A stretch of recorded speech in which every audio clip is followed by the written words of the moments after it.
Olá, pessoal! Sejam todos muito bem-vindos a mais um podcast filosófico, atividade promovida pela Organização Internacional Nova Acrópole do Brasil.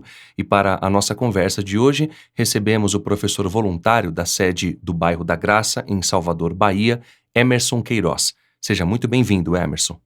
Olá a todos que nos ouvem, muito obrigado por essa oportunidade novamente. Hoje vamos falar sobre a fraternidade em tempos de crise. Naturalmente que não vamos trazer aqui verdades absolutas, longe disso, e menos ainda vamos esgotar o tema, porque é algo muito amplo para que a gente consiga discorrer em pouco tempo, tratando de algo tão especial, tão profundo, que é essa ideia da fraternidade. Antes de começar a gravação, Emerson, nós estávamos conversando, compartilhando aqui com os nossos ouvintes, sobre inúmeras reflexões a respeito da ideia da fraternidade e da importância dela também, sobretudo nesse momento em que a gente vive. Esse é um exercício de reflexão importante para que a gente entenda melhor a ideia e traga mais elementos para que isso tudo chegue ao coração das pessoas que nos ouvem, assim como também tem chegado aos nossos, obviamente. E essa ideia da fraternidade, ela é muito especial, porque nos ajuda a refletir sobre a importância de oferecermos isso para as pessoas, entendendo do que se trata e vivendo isso em alguma medida. Portanto, para começar, eu gostaria que você falasse da ideia, do conceito da fraternidade, para começarmos o nosso podcast de hoje. Perfeito, Danilo. De fato, é muito bom conversar assim, né? Quando filósofos se encontram, são amigos, a gente elucida muitas coisas, aprende bastante e tomara que isso chegue de fato ao coração das pessoas. E se animem, né, a ter essa conversa franca e bela na construção de nós mesmos. Bom, você já enfatizou, né, eu não pretendo trazer nenhum conceito absoluto aqui, mas sim uma reflexão, né, pegar emprestado algumas formas de ver. Mas fraternidade é inclusive um dos princípios, né, que nós promovemos como uma escola de filosofia tradicional. E trata de enxergar conscientemente essa humanidade como uma unidade humana, de poder sentir que de fato somos irmãos, que pertencemos a uma espécie de comunidade, com todas as diferenças que aí estão incluídas, né? A gente às vezes costuma falar assim, ou pelo menos ouço dizer: devemos fazer coisas apesar das diferenças, né? Não é apesar, é com as diferenças. Toda a natureza se diferencia em todos os níveis. Nada se repete, a gente já tem bastante conhecimento prático, empírico, para demonstrar isso.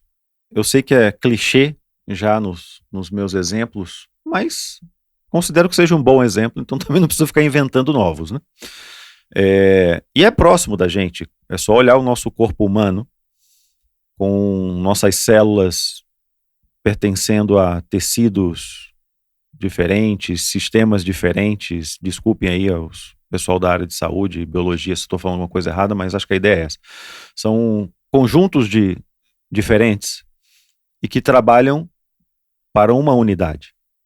Então pensar na fraternidade é essa mesma coisa para o ser humano, né?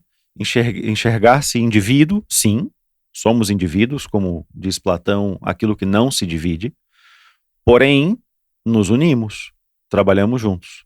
Então, essa perspectiva de fraternidade como reconhecimento dessa unidade do ser humano para com a humanidade, e por que não aproveitar a data de hoje que estamos gravando, que é o 8 de maio, que de certa forma se lembra o falecimento de uma grande mestra, que é Helena Blavatsky, que falou tanto na Voz do Silêncio sobre a heresia da separatividade, né? Então, é a unidade entre os seres humanos e do ser humano para com a natureza, para com todos aqueles seres que compõem a natureza, que fique claro. Não é só a natureza no seu sentido mais biológico, orgânico da coisa, mas a natureza como essa maravilha cósmica. Então, em síntese, essa fraternidade como essa perspectiva de unidade que nós podemos constatar em diversos ensinamentos de vários sábios, de vários mestres da humanidade. Essa ideia da crise, ela é muito importante porque nos faz refletir o que ela traz em termos de ensinamento. É curioso, Emerson, porque a contraparte da crise pode ser também a esperança de mudar algo. E isso é bem concreto porque quando a gente fala de fraternidade, de esperança, falamos de algo que qualquer um de nós pode viver. E se tivéssemos um ideal de fraternidade, se toda a humanidade vivesse um ideal de fraternidade, naturalmente que não teríamos nenhum tipo de guerra, de fome, de enfrentamentos desumanos. Enfim, estamos falando de um processo que pode ser construído ao longo da nossa experiência como indivíduos e como sociedade também. Ao longo da história da humanidade, a gente percebe que há certos termos que vão sendo disseminados e que vão tomando conta da cabeça das pessoas. Isso se torna uma forma mental e uma ação concreta também. E isso justamente ocorre com a ideia de crise. A gente pensa que a crise é algo ruim e a gente relaciona a crise com uma crise humanitária, crise econômica. A gente só se esquece da crise de valores. Isso aconteceu, por exemplo, na Idade Média, quando havia uma forma muito disseminada de ignorância, de manipulação. Temos o exemplo de Giordano Bruno, que foi colocado à fogueira, Hipátia de Alexandria e tantos outros que morreram em um momento de muita ignorância, em que a crise tomou conta do coração das pessoas e das suas ações também. E, naturalmente, que nesse momento atual também temos as nossas formas mentais equivocadas em relação às ideias que as coisas significam. E na etimologia da palavra crise, temos como um conceito geral a ideia da mudança, ou seja, a crise, ela tem evidentemente o seu lado positivo. Eu gostaria que você falasse sobre isso do ponto de vista da filosofia para que a gente entendesse melhor essas mudanças e aproveitasse cada momento e cada experiência que ela nos traz para nos melhorarmos. Bom, perfeito. Talvez, se a crise seja algo que nos incomode, a gente vai tender a ter um pré-julgamento no sentido negativo, né? E por isso vamos falar que as crises, né, são um problema. Mas a gente pode ir até por uma via bem racional, né? Para não dizer intuitiva nem metafísica, podemos usar uma via bem racional que é evolução. Creio que todos que nos ouvem estejam de acordo que a evolução existe. Isso é ensinado de longa data para todos nós.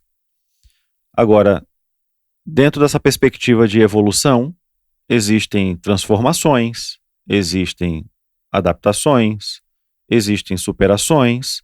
Como você bem trouxe o termo crise, existe mudança. Então, eu me permito pensar que as mudanças ou as crises estão intimamente relacionados com o nosso processo evolutivo. Como seres humanos, somos aqueles, dentre os seres conhecidos, que têm o uso de sua consciência e têm a oportunidade de enxergar na crise ou nas causas das crises, seja ela de que natureza seja, a oportunidade de entender para onde aquilo está me levando. Qual é a direção que eu preciso buscar? E, portanto, gerar soluções que não só resolvam essa mudança, aquilo que talvez chamemos de problema, mas também nos traga uma experiência de construção. Bom, aprendi com isso sobre tal coisa.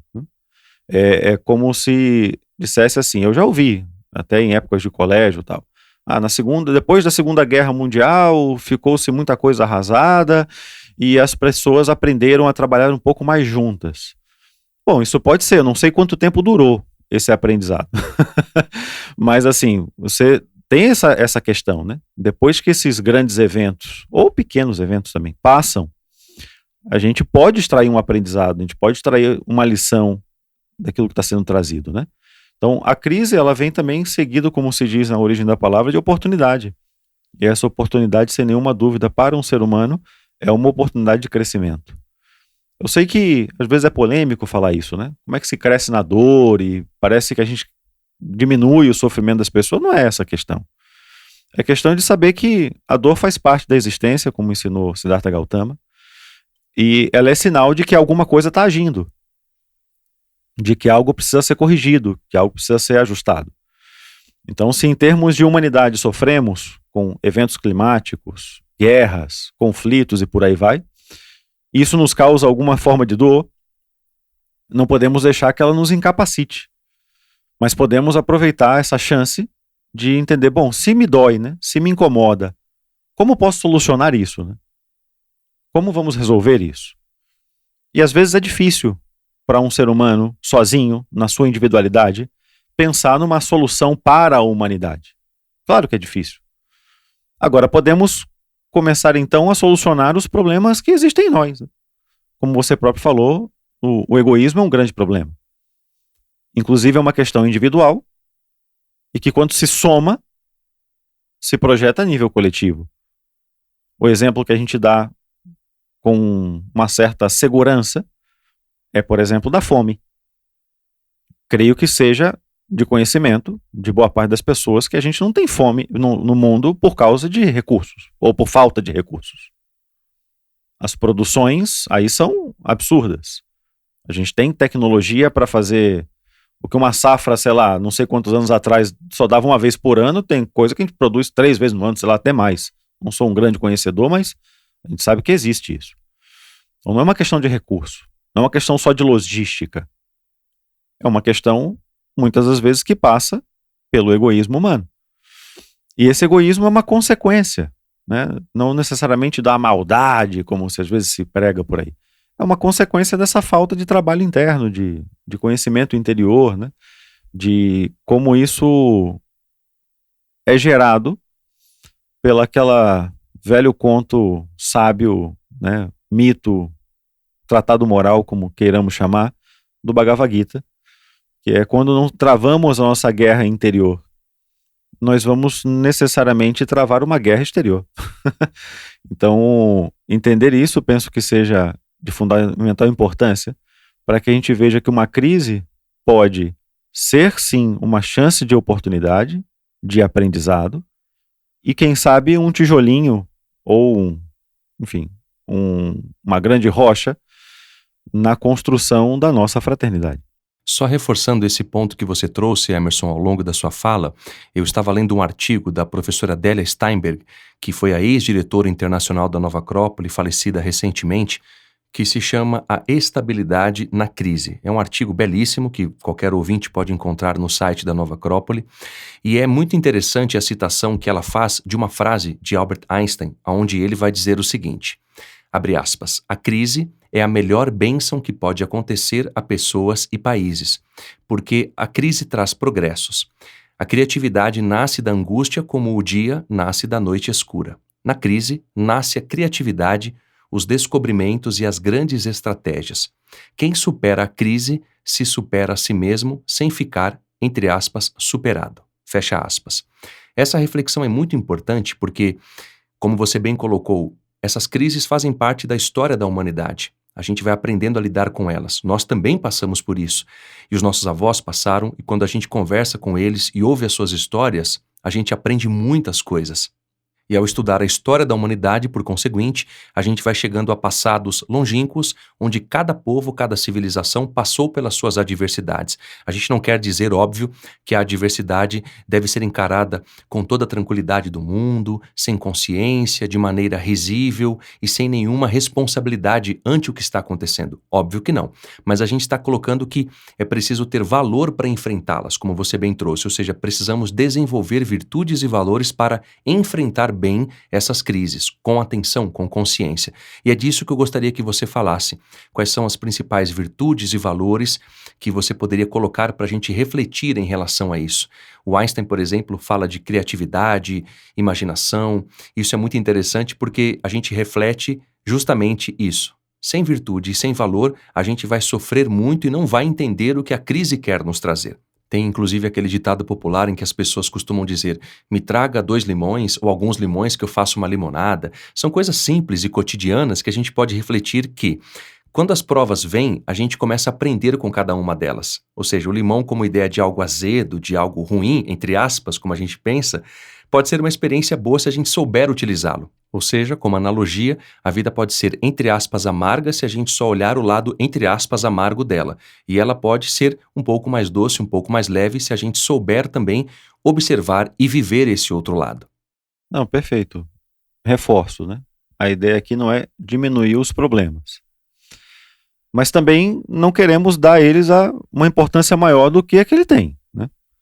Quando Einstein traz esse pensamento, eu visualizo que, como um ser humano de grande inventividade, né, de grande pesquisa, de grande imaginação, como ele próprio relata, possivelmente ele enxerga nessas crises, né, nesses enfrentamentos que precisamos passar, chances de ver coisas que a gente não via ainda. A gente, para muitos, já está quase no passado, assim, distante, né? Porque como o nosso mundo é tão rápido, mas a gente passou por uma pandemia há pouco tempo atrás, né? E em frente a muitas respostas de medo, de tensões, preocupações, o ser humano também buscou suas respostas de solução, seja com vacina, medicamento, isolamento. Eu não estou dizendo o que está certo, o que está errado, quem fez bem ou quem fez mal. Não me cabe julgar isso. Mas o ser humano vai buscando respostas, vamos assim dizer, que ele entende como inteligentes para os problemas. Diante de uma crise, pode ser natural que a gente fique com medo. Diante de um terremoto, diante de uma enchente, diante de uma guerra. Claro, é natural que o instinto de sobrevivência aflore. Agora, o que não deveria ser natural, né, que é relacionando com o que falamos da nossa evolução, é que a gente também reaja por medo. A resposta de um ser humano frente às suas crises, seus enfrentamentos, ela deveria ser uma resposta inteligente. Quando isso acontece, por exemplo, sei lá, talvez por medo de uma doença, a gente aprenda a fazer medicamentos. É uma resposta inteligente. Talvez há muito tempo atrás, por medo dos mares, dos oceanos ou até mesmo dos rios, a gente aprendeu a fazer barcos. Então a gente vai criando soluções inteligentes. Inteligente não quer dizer que é imediata, não quer dizer que é instantânea. Ela requer experiência, ela requer tempo. Pode ser que essa solução inteligente só seja vista daqui a muito tempo, muitos anos de vivência, né? Porque como a gente é meio imediatista, a gente acha que a solução inteligente é mágica, né? Você clica e resolveu. Não é isso. Não é isso que eu estou dizendo. Mas é uma resposta frente ao medo, frente a uma angústia, frente àquilo que nos causa dor, sofrimento, incertezas, enfim. Que são esses aspectos de fragilidade que o ser humano possui e que são naturais também. Nós trazemos isso. Mas também nós trazemos naturalmente respostas para isso, como você bem trouxe, como Einstein trouxe, inventividade, imaginação, a própria inteligência. E isso requer, obviamente, um processo de treinamento, de educação. A gente tem um filósofo que é muito importante para a gente, embora não sei o quão famoso ele seja, mas também ele não se preocupa com isso. Mas para a gente, em Nova Acrópole, é muito importante, que é Sirihan, e ele fala justamente desse poder, né, em uma de suas obras, O Interesse Humano, o poder da tranquilidade, que poder o ser humano consegue gerar quando frente a uma crise, uma dificuldade qualquer que seja, ele consegue manter essa tranquilidade interior, de modo que ele seja rápido e efetivo na ação exteriormente. Olha que coisa interessante, parece até paradoxal, né? A gente às vezes tem a imagem do tranquilo como passivo, né? Não, é um momento de tranquilidade, sim, porém que pode gerar respostas rápidas, e respostas rápidas eficientes, que não sejam só carregadas de boa vontade, mas sim de uma eficácia que resolva a questão, né? E lógico que isso não vem de graça, não vem de uma forma imediata. Isso é um processo de construção. O ser humano tem sido ensinado ao longo da história da humanidade a construir a si próprio, a construir seus valores, a construir suas virtudes, que de tempo em tempo são colocados à prova, né? Vamos tentar imaginar isso, né? Colocar frente à prova, frente aos seus problemas pessoais, que nós gostamos, como filósofos, de chamar de provas a nível pessoal. E também constantemente somos chamados a provar a humanidade, né? Quando são ações maiores, a gente vai ver como a gente se comporta, como a gente sente, como a gente reage frente àquilo. Então, penso que essa questão de poder imaginar, de poder gerar inventividades, ela é algo natural nosso e que não dependem das crises. É importante que isso ocorra, né? Que a gente saiba que o ser humano ele pode ser educado para ser virtuoso, para ser valoroso, para ser inteligente, sem que ele precise necessariamente de um grande problema. Por exemplo, desculpa se o exemplo vai ser um pouco duro, mas às vezes eu posso ter um acidente, sendo destro, fico inviabilizado de utilizar minha mão direita. E aí vou aprender, forçadamente, vamos assim dizer, a desenvolver a minha mão esquerda. Mas eu poderia desenvolver o uso da minha mão esquerda, mantendo a minha direita em funcionamento, percebe? Eu espero que tenha ficado clara a relação, né? Eu não precisaria necessariamente de uma falta, de uma perda. Aí é onde entra a imaginação, que é um exercício muito forte dos estoicos, né? Imaginar se vou fazer uma viagem de barco, o que pode acontecer? O barco pode afundar, o barco pode chegar simplesmente ao seu destino sem problemas, o barco pode ser atacado por piratas. Isso não é uma questão de pessimismo, pelo amor de Deus, hein? Isso é uma questão de você visualizar possibilidades. Eu ia reforçar justamente esse ponto, Emerson. Você captou meu pensamento, desculpe a interrupção. Eu pensava justamente nisso. Não é pessimismo, não é sermos críticos e olharmos as coisas do lado negativo. Isso contradiz o que estamos falando. O Sêneca, por exemplo, que viveu muitas adversidades, uma vida duríssima, de muitos problemas, muitas provas, em sua obra Da Tranquilidade da Alma ou Consolação à Minha Mãe Élvia, não lembro agora qual, ele fala que a gente tem que se preparar para os momentos difíceis da vida. Perfeito, é isso mesmo. E a gente se prepara então, né? E essa atitude que a gente costuma chamar de passiva, ela talvez possa ser ajustada para uma atitude receptiva. Não é ficar esperando que algo de ruim aconteça, mas é estar pronto e preparado para agir se porventura algo aconteça. Eu não entendo nada de beisebol, tá? Mas vou me atrever a dar um exemplo. Eu não sei nem qual é o nome dessa figura, talvez você até possa me ajudar. Mas pelo menos o que eu vejo em filmes aí, né, nesses filmes americanos, você tem o sujeito que vai estar lá com o taco, né, para bater na bola, mas logo atrás dele fica um sujeito todo equipado lá com máscara e tal, esperando aquela bola que talvez passe, né. Acho que mesmo quem nunca viu ou entenda nada de beisebol, deve ter visto essa cena em algum filme, alguma coisa, né. É uma imagem comum, universal aí. Você visualiza que ele está ali, pode ser que a bola nem chegue, porque a expectativa é que o sujeito dê a atacada. Mas ele está numa postura receptiva. Ele está pronto para receber aquela bola caso ela chegue e poder dar destino a ela. É só olharmos aí nos filmes que a gente vai ver se não é assim. Então ele recepciona e depois direciona para aquilo que tem que fazer. Se ele está ali passivo, distraído, desatento, ele vai tomar a bolada. Não vai ter outro destino para ele. É que a bola vai bater nele. E aí então ele reagirá. E aquilo lhe chamará a atenção, por exemplo. Mas não é a questão. Ele é treinado para recepcionar.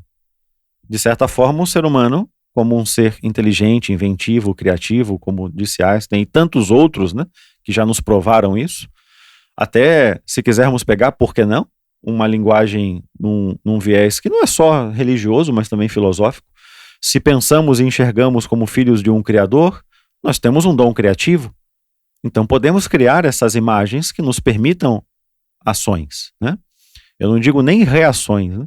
Eu digo ações. É como a gente olhar, eu gosto muito de uma imagem, de você poder contemplar a noite, aquela noite de nuvens mesmo, já que antecede uma chuva, uma tempestade, e aí somos surpreendidos por um raio, né? Aquela coisa que, naquele silêncio da noite, de repente surge aquela luz que nos desperta aquela, talvez até dê um susto, e depois na sequência vem o som do trovão. Por mais que possa ser aterrador para alguns, não deixa de ser impressionante, né? E surge daquele momento de silêncio, né, que antecede essa ação rápida e que depois, se queremos ver de novo, não vamos poder ver, só se for outra. Mas aquela já passou. Então poder imaginar o ser humano como isso, né? Esse que tem em seu interior toda uma força, uma carga, uma energia pronta para uso, e que quando a ação lhe exige, ele responde rápido, eficaz e, sobretudo, conservando sua humanidade. Porque não podemos considerar que a crise tenha que nos levar a viver de qualquer jeito ou a qualquer preço, porque aí perdemos a oportunidade de crescer como seres humanos, né? Antes da gente começar a gravar, Emerson, você falava sobre Kant e a ideia da esperança que ele traz, e é muito importante a visão que ele tem sobre isso. E a esperança implica em saber esperar. E a ação também tem parte nisso, ou seja, a gente precisa colocar em ação as nossas reflexões para que a gente saiba na prática se aquilo funciona ou não. Você trouxe aí o Sirihan, que é um filósofo genial, um ser humano, um humanista, esplêndido, que tem muita profundidade, muita ética, muita moral e uma sabedoria tremenda. E essa concepção que ele traz da agilidade na execução, ela é muito importante porque reflete isso que estamos falando aqui, ou seja, saber esperar e saber agir. Aqui ter muita inteligência, saber o momento certo, como agir, que energia colocar na ação, quais virtudes e valores que vão norteá-la, e isso é muito interessante, porque a gente precisa aprender sobre isso com muito mais treino, com muito mais experiência prática. Por exemplo, o Aristóteles fala muito do hábito da virtude, ou seja, ele fala que existe, salvo engano, o citarrista e o bom citarrista, ou seja, aquele que toca e aquele que toca bem. E ele fala de uma questão de treino, de execução, e aí a gente vai falar de uma ação exímia. Eu gostaria que você falasse um pouco mais sobre isso, porque qualquer um de nós pode, através do treinamento, da execução, da reflexão, agirmos melhor. Maravilha. Esse exemplo que você traz de treinar, né? Só antes de falar da esperança propriamente dita, a gente precisa lembrar que o ser humano não está pronto, né? A gente está evoluindo, a gente está aprendendo, a gente está se construindo. Então, parece que quando às vezes a gente estuda as teorias evolutivas aí, seja qual for, né? Quando chega no ser humano, para, né? E às vezes dá a ideia de tipo assim, né? Esse é o nosso estágio e tal, mas se tem algo para trás, podemos intuir minimamente que há algo para frente, né? Que seja o ser humano novo e melhor, como sonhamos, né? Mas é importante lembrar que a gente está treinando para melhorarmos como indivíduo e como humanidade. Isso não podemos deixar para trás porque a gente não está pronto.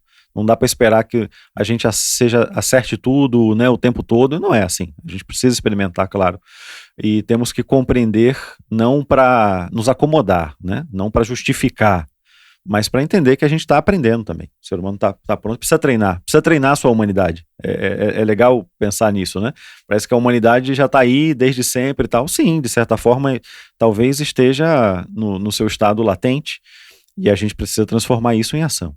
Bom, agora, direcionando a pergunta, essa perspectiva da esperança é legal, né? Porque é uma das questões que Immanuel Kant aborda, que é o que posso esperar, né?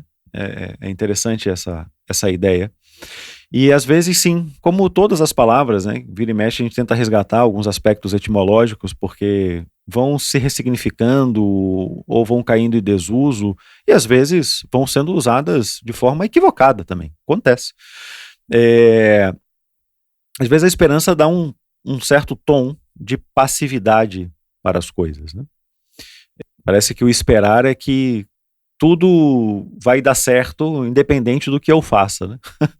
Porém, filosoficamente, entendo que a gente só pode ter esperança aquele que atua, né? Aquele que sabe o que esperar, aquele que tem a capacidade, o interesse de buscar algo e está buscando. Então, ele pode esperar algo que não chega, eu vou explicar isso. Mas ele está em busca de. Por exemplo, o filósofo é aquele que está em busca da sabedoria. Pode ser que plenamente nessa vida a gente não se torne um sábio, né? Essa talvez seja uma expectativa. Mas por que temos essa expectativa? Porque estamos em um processo de busca. Então, vemos a dimensão disso. Temos exemplos de grandes sábios que vão explicando, como Sócrates, que só sei que nada sei, como o próprio Siddhartha Gautama, que fala que nenhum bodhisattva, nenhum avatar chegou a essa condição sem um mestre. Ou seja, há um processo aí, né? Então, por isso podemos considerar que talvez não terminemos a vida como um sábio, mas podemos sim terminá-la muito melhor do que como começamos. Então, se estamos em um processo de busca, podemos esperar que encontremos algo. Essa é a ideia, né?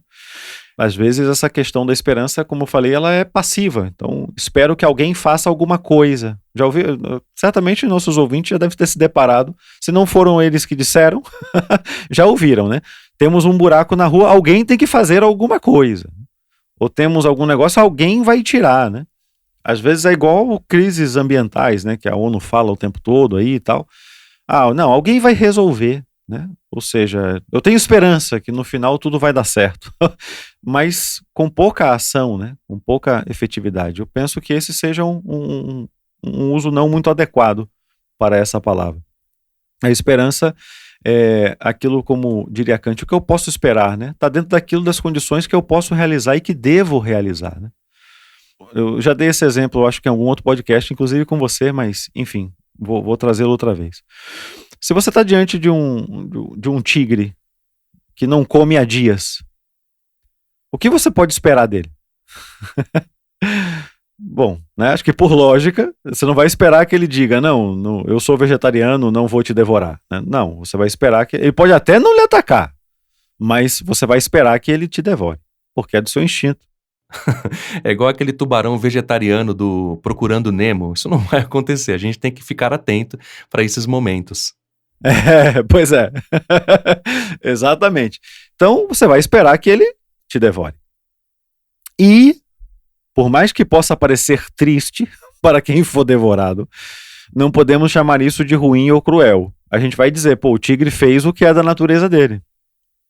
Imagino que tenhamos um acordo frente a isso. Agora, quando você está com um ser humano e ele está pressionado por algum motivo, o que esperamos dele? Talvez, se esperarmos uma reação instintiva, posso até considerar como algo comum, porque somos preenchidos e dominados por instintos. Mas um ser humano que está construindo, como falamos há pouco, até se construindo, possivelmente vai buscar uma resposta inteligente. E essa resposta inteligente não é necessariamente uma reação instintiva. Por exemplo, se eu estou vou dar a mesma situação do tigre, né? Se eu estou faminto e encontro um pedaço de pão, eu posso obviamente comê-lo, mas se ver outro ser humano, posso inclusive compartilhá-lo. E se não for suficiente esse pedaço de pão para nós dois, podemos buscar então uma forma de encontrar mais alimento.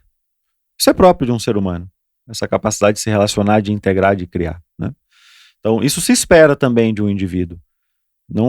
Por que esperar de um ser humano que ele lhe agrida, que ele lhe ataque? Não, vamos esperar que ele lhe acolha, que ele lhe integre, que ele seja fraterno, porque isso também nos cabe, é da nossa natureza. E aprender a cultivar isso. E aí a esperança entra como essa forma de busca, de cultivo. Posso esperar isso de um ser humano porque o ser humano tem potencial para isso. Então esse potencial se torna uma referência para que a gente busque alguma coisa. Vou tentar usar uma imagem para ilustrar isso. É bem comum que a gente relacione a esperança à ideia de uma luz no fim do túnel. Certamente alguém um pouco mais sanguíneo no temperamento vai pensar, mas pode ser um trem vindo ao contrário. Não, vamos falar da esperança como esperança mesmo, né?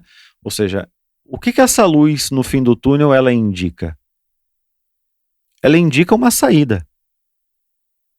Ela indica um ambiente diferente daquele que você estava, entendendo o túnel como esse ambiente escuro, fechado, né, onde você não está encontrando muitas perspectivas. Quando você vê aquela luz no fim do túnel, é uma oportunidade de saída.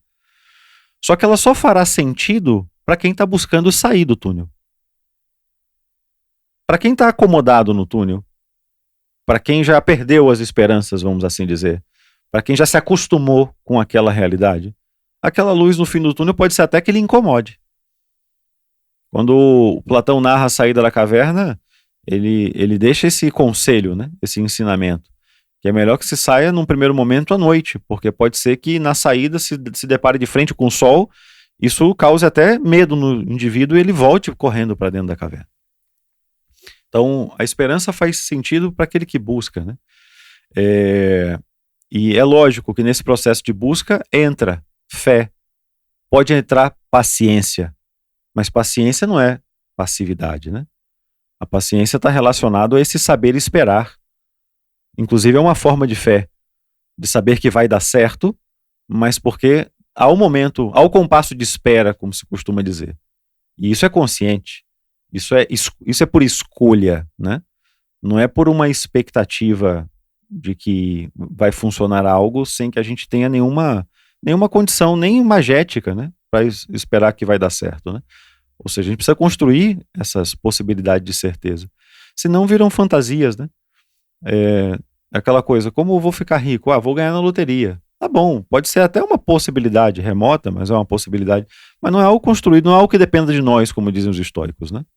Então, a esperança ela também se relaciona com esse processo de ser esperançoso, é estar promovendo aquilo que se espera de nós, aquilo que depende de nós. para que aquilo que depende exclusivamente das circunstâncias ou das outras pessoas fiquem a cargo delas, né? Você trouxe ao longo da sua fala, Emerson, a ideia do imediatismo das coisas. A gente tem pouca paciência, muitas das vezes, e quer que elas aconteçam no nosso tempo. A gente se esquece das leis do Dharma, do Karma. A gente sempre fala disso em nossos podcasts, mas é importante frisar e repetir porque a gente precisa tomar uma melhor consciência desses termos, do que isso implica na nossa vida, objetivamente falando. E você trouxe a experiência, não é, do cuidado com a natureza e da visão que a gente tem em relação ao futuro. Por exemplo, nós conversávamos sobre isso antes do começo do podcast. Só reforçando esse ponto, nós colocávamos a ideia de que no futuro não haverá água, por exemplo, e as pessoas pensam, bom, vai ter água para 5 anos, 10 anos, 15 ou 20, então isso me interessa porque é o tempo que eu estarei aqui na Terra. Isso é um grau de egoísmo muito grande. E o futuro? E as pessoas que virão? E essa visão é bastante questionável do ponto de vista humanístico, fraterno, que é o que estamos trabalhando aqui ao longo dessa nossa conversa. A gente tem que pensar na humanidade como um todo. Nesse momento agora, os irmãos do sul do Brasil, que fazem parte do nosso momento histórico, estão passando por uma prova tremenda. E aqui vai nossa solidariedade e todo o nosso amparo e ajuda prática também, para que haja um restabelecimento e uma recuperação saudável, humana, com muito bom coração, para todos aqueles que lá estão. A gente fala povo do Sul, mas deveríamos pensar e ampliar para a humanidade. Mas é claro, nesse momento estamos falando de um local específico. E toda a humanidade tem dor.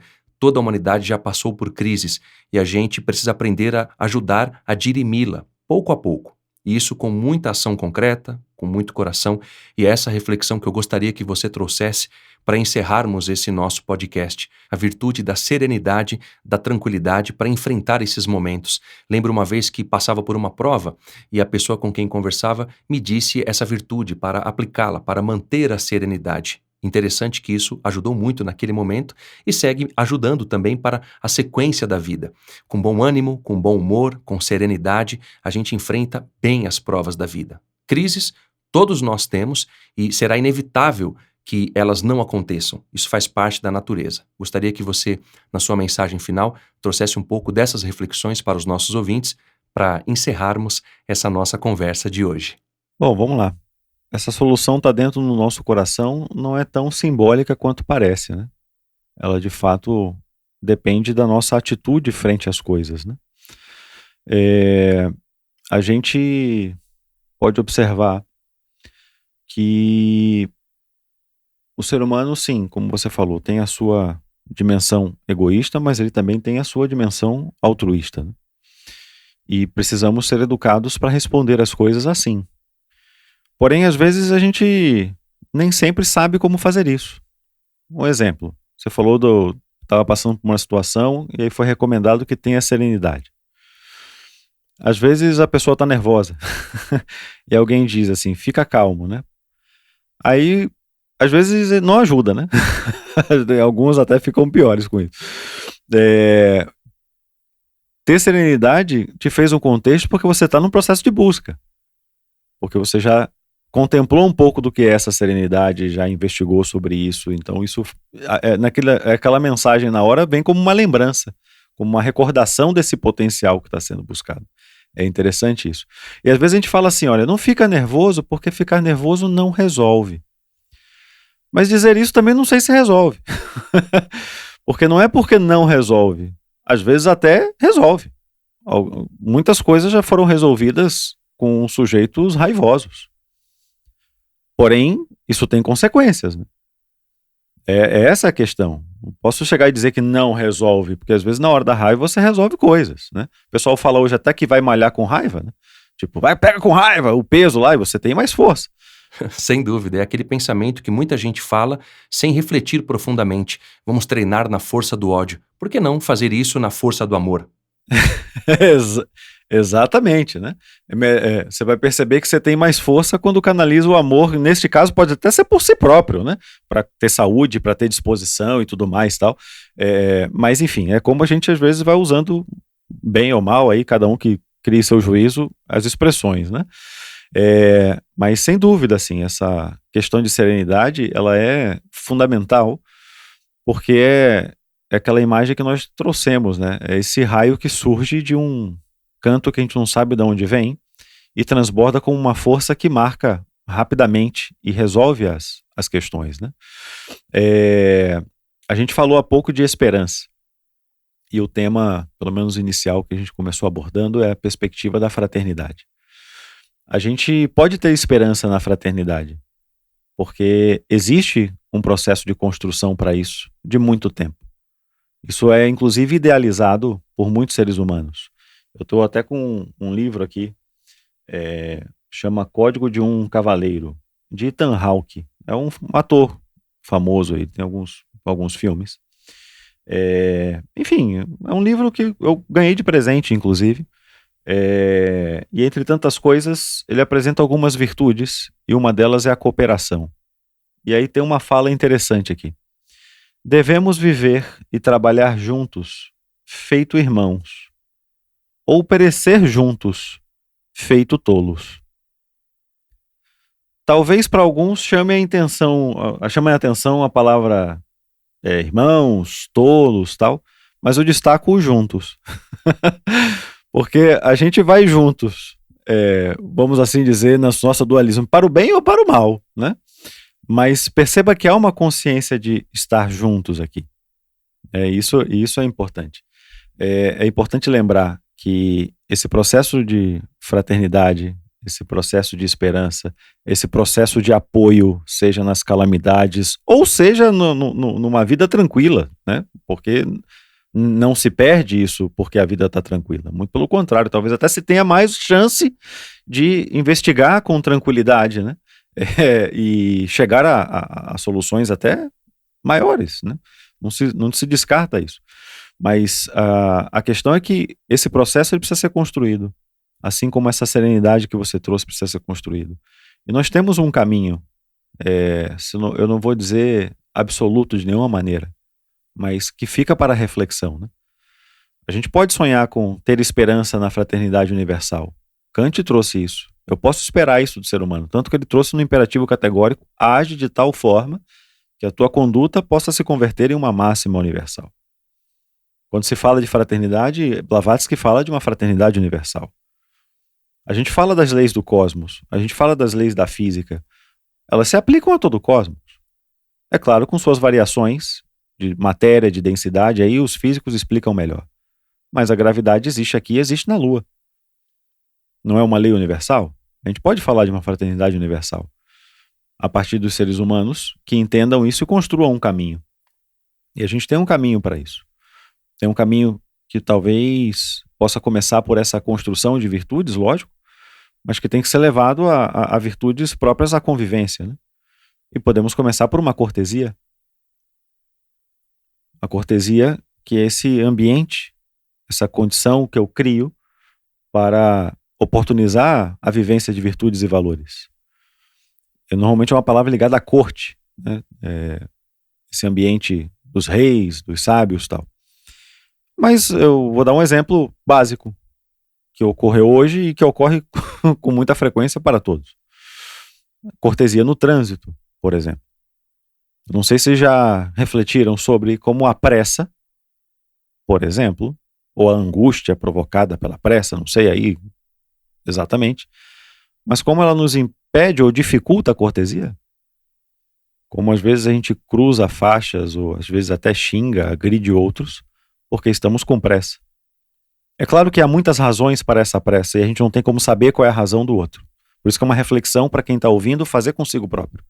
Quantas vezes a gente já perdeu uma oportunidade de sermos corteses porque, sei lá, dormimos até mais tarde, fomos preguiçosos, fomos negligentes, e isso nos colocou numa condição de pressão cuja resposta que a gente achou foi a falta de cortesia. Isso acontece conosco, né? Às vezes temos a oportunidade de construir um ambiente cortês, mas por vício, fragilidade, esquecimento, enfim, uma série de questões, deixamos para lá.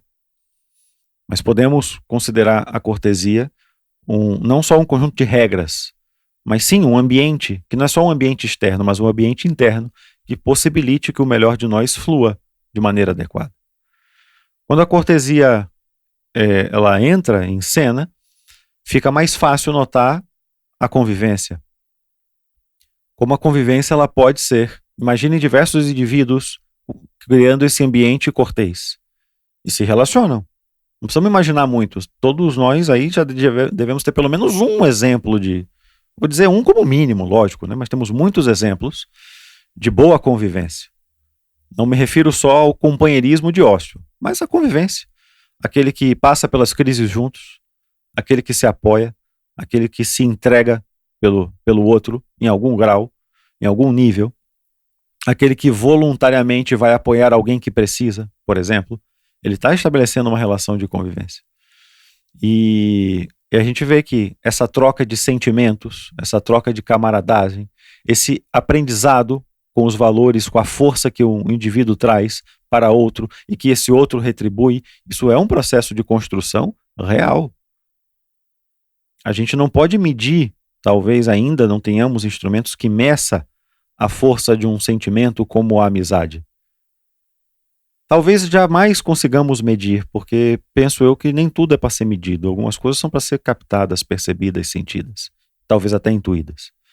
Mas sem nenhuma dúvida, eu espero, aí eu vou colocar como esperança, que todos nós tenhamos tido a oportunidade de pelo menos uma vez na vida ter comprovado a força da amizade, mesmo sem instrumentos.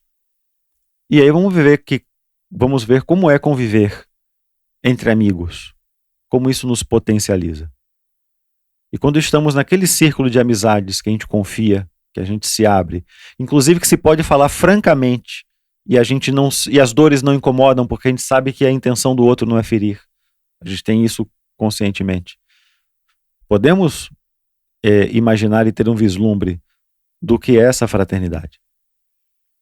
Então perceba que isso não é um ideal vazio, não é uma fantasia. É um processo imagético. Nós podemos imaginar a humanidade vivendo juntos.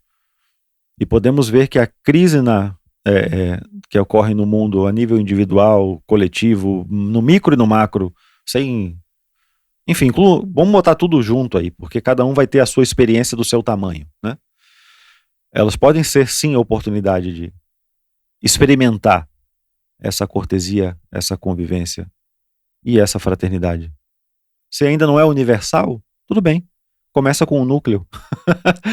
Mas esse núcleo de fraternidade ele pode se expandir, sem nenhuma dúvida. Porque o ser humano ele tem essas características e isso é o que nos torna humanos. Essa mente pura, altruísta, inteligente. Isso não é devaneio. Isso é elemento da nossa própria constituição, né? A gente aprende no próprio curso de filosofia a constituição septenária, os gregos têm a ternária, os chineses os 5 elementos, enfim, cada povo terá o seu. Mas nenhum deles nega essa capacidade do ser humano de ver as coisas integradas. Muito pelo contrário. Todos eles falam dessa possibilidade de uma ordem que deriva de uma série de elementos diferentes.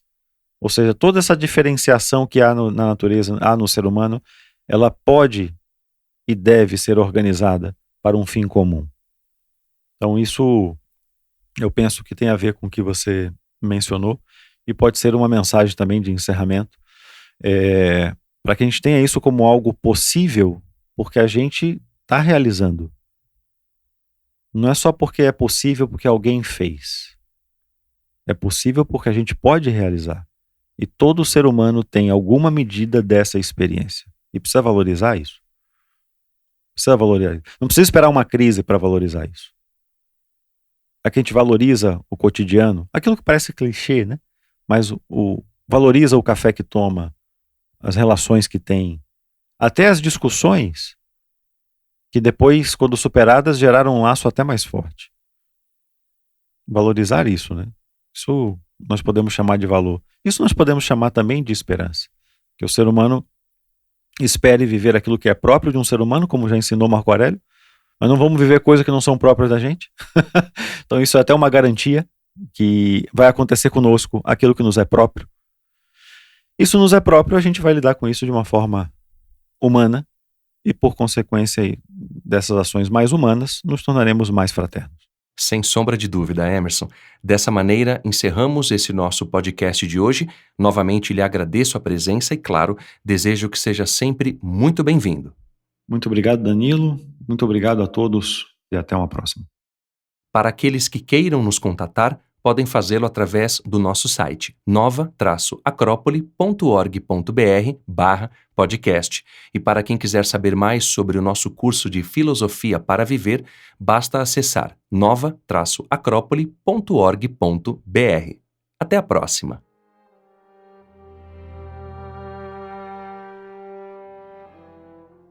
A trilha sonora deste podcast é de autoria de George Philip Telemann, o terceiro movimento andante do Concerto para Trombone e Cordas.